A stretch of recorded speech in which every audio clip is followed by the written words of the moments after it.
តេជោហ៊ុនសែនស្នើកម្ចាត់ចោលមន្ត្រីនិងឈ្មួញដែលនៅបន្តលួចនាំទំនិញថៃ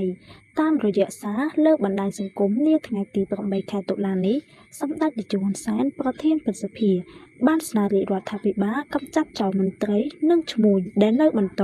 នាំទំនិញថៃចូលក្នុងពេលព្រំដែននៅបិទដែលធ្វើឲ្យអ្នកជិតខាងមើលងាយថាអត់ទំនិញគេមិនបានសម្ដេចតេជោបន្តថាប្រសិនបើសម្ដេចនៅធ្វើនាយករដ្ឋមន្ត្រីដូចពេលមុនសម្ដេចមិនបាច់និយាយភាសានេះទេគឺចេញបញ្ជាចាប់ខ្លួនឬដកចេញពីមន្ត្រីតែម្ដងប៉ុន្តែសូមកុំគិតថាឆ្មាមិននៅកណ្ដោលឡើងធ្វើឯករាជ្យអសោះសារអំពាវនាវស្នើសុំរាជរដ្ឋាភិបាលកម្ពុជារបស់សម្ដេចតេជោហ៊ុនសែនធ្វើឡើងបន្ទាប់ពីមានឈ្មោះមួយចំនួននៅតែបន្តនាំចូលទំនិញខណៈកម្ពុជាមានចំនួនព្រំដែនជាមួយថៃរហូតឈានដល់ការបិទព្រំដែនចូលទំនិញមួយចំនួនពីប្រទេសថៃទៀតផង